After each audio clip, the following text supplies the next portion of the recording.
Hello. Well, I'm going to say a few things first, in just a second, but I am so happy to be here. You have no idea how thrilled I am. Let me just say, before I go into the thank yous, we met through a mutual friend, and I hear a lot of pitches, and people are like, you got this person to read, you got this written. I'm really open to all forms, all readers, all genres, and I hear a lot of it, and I'm not always excited, between grading papers and trying to get at least 5 hours of sleep. But the more I heard about Marcia Butler, the more I started reading her text, I got really excited, and I had to thank my friend John Sanchez, and so this is a really thank you for him. So let me begin with the other thank yous. I'd like to thank Cecile Lipworth and Dorothy Massey here at Collected Works for allowing us this beautiful forum and for allowing all of you to come here and take part in this really important book. So first off, let's give a hand to Collected Works.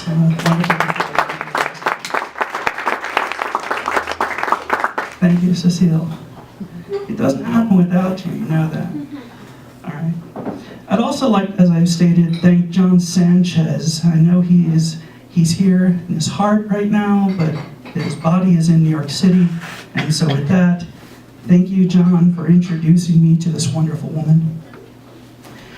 I'd like to thank everyone here in attendance, because without you and your support, we don't have this reading tonight. And so we need you, and thank you.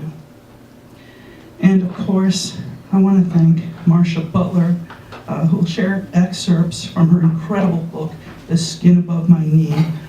Let me just say, Santa Fe is truly blessed to have this wonderful woman here with this wonderful book. And I just feel, I got a chance to spend time with her yesterday. We went up to Ski Basin, we went to Canyon Road, showed her a little Santa Fe, and I got to tell you, I feel 10 years younger and just more excited about literature all over again, and it's so easy not to be. So without further ado, let me introduce to you the amazing Marcia Butler.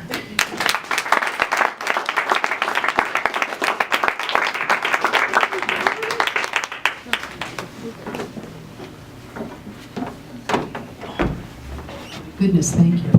So grateful. I am Marcia Butler, and I'm here, and I've never been in.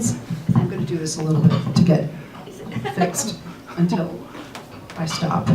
I've never been to Santa Fe before, and I could move here tomorrow. Sorry. Yeah. Okay. Thank you.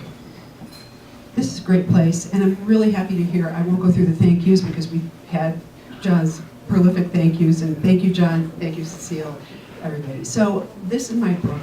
It's a memoir. It's a story of how music literally saved my life. I had a troubled background with my family, which I'll go into more. I heard music when I was 4 years old, the opera Tristan and Isolde, and that pretty much set the template for me, energetically and emotionally. So I'll talk about that a little bit more, but first I want to dive right into objective reality in chapter 1. We're traveling to New York City in the 2000s, and I'm on stage in Carnegie Hall, and something wonderful happens.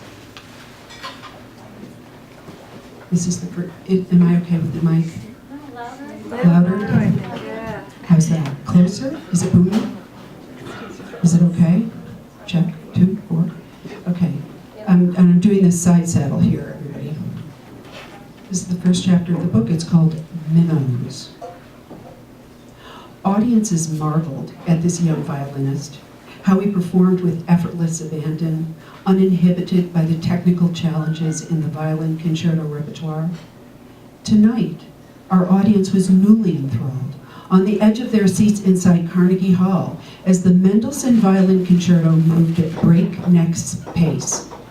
In the principal oboe chair, alongside the 50-plus other musicians in the orchestra, I leaned forward, listening intently, not wanting to miss a second of the violinist's nuanced interpretation. My eyes wandered over the conductor's head to the upper balcony of Carnegie Hall, 137 steps above the lobby. The very first time I performed on this stage, so many years before, I'd also gazed up to the farthest patron.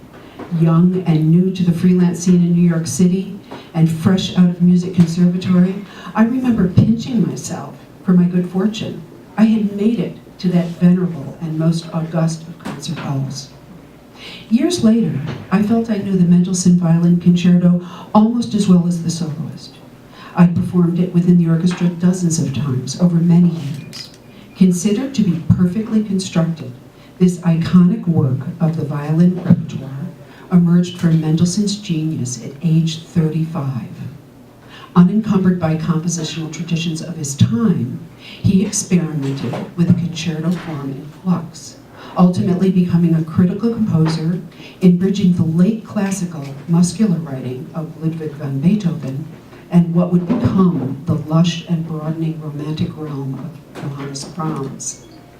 The violin concerto reveals what a precocious innovator Mendelssohn was, retaining the usual fast, slow, fast movements of classical concertos, but breaking with form by having the soloist enter immediately at the beginning of the first movement, rather than using a lengthy exposition by the orchestra to introduce the thematic material. All three movements are performed attacca, without a break. Neither the violin soloist nor the orchestra has the opportunity to regroup after each movement, whether to retune or just relax. We begin, and then it is go until all noses cross the finish line. No matter how many times I performed that concerto, I felt compelled to jump out of my seat at the end along with the audience. Along I played, in love with the soloist's interpretation of this warhorse favorite, feeling as if I were part of an intricate Flemish tapestry made of silky sounds and woolen harmonies. We musicians in the orchestra carefully balanced our accompaniment, and I emerged occasionally with my own solo here and there. The flow was instinctive, as if we could play it in our sleep, but not quite. Music of the late classical period can be repetitive and easy to mix up because melodies are repeated many times and whole sections may be revisited, albeit in a different key. It isn't a matter of knowing the piece well enough, but of losing one's presence in time, or perhaps the mind's uncanny ability to function on different levels of consciousness simultaneously. And when a long work is performed, the mind wanders to surprising and perhaps unimaginable places, almost like dreaming on stage.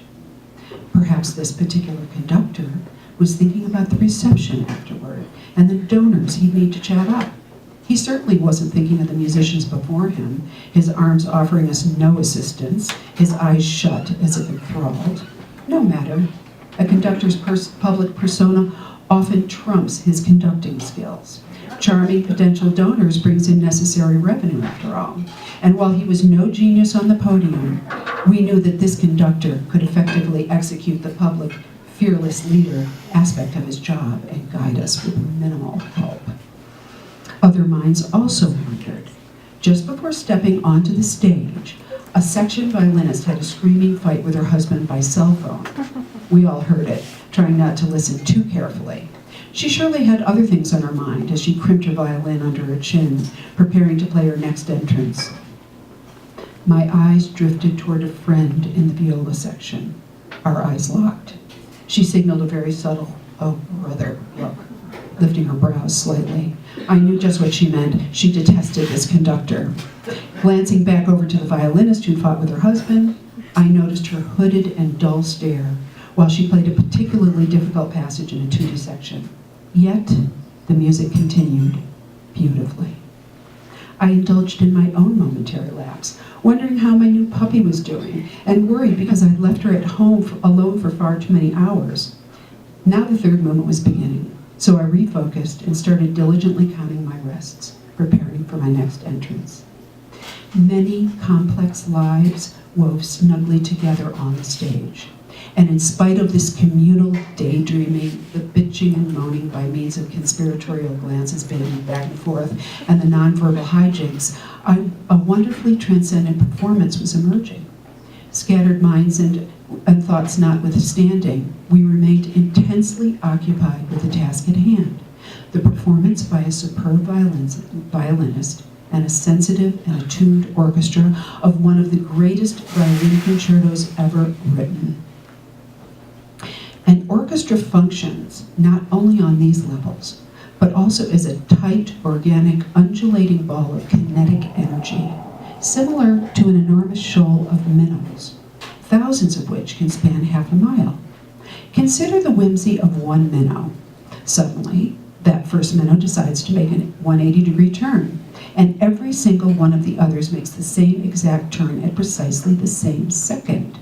Spanning half a mile, where minnow number 1 can't even see minnow number 50,000, they pivot on an invisible fulcrum. This intuition is undoubtedly primal and surely important for their survival. It is also wondrous to watch. That evening, our soloist made his own whimsical version of a 180-degree turn, and we became his personal school of minnows. The first little fish veered, and an orchestra awakened. We felt the subtle rupture in the music, not sure of what had happened or even if it was significant. But as it turns out, it was big. The violin soloist skipped 8 bars. Heaven only knows why. Daydreaming or just losing his place, he jumped and kept playing as if nothing had happened. But what occurred next was unfathomable, really, except if you consider the humble minnow. When the violinist made his error, the principal trumpet player instantaneously took on the role of minnow number 2. He had been counting many rests, waiting for an important entrance,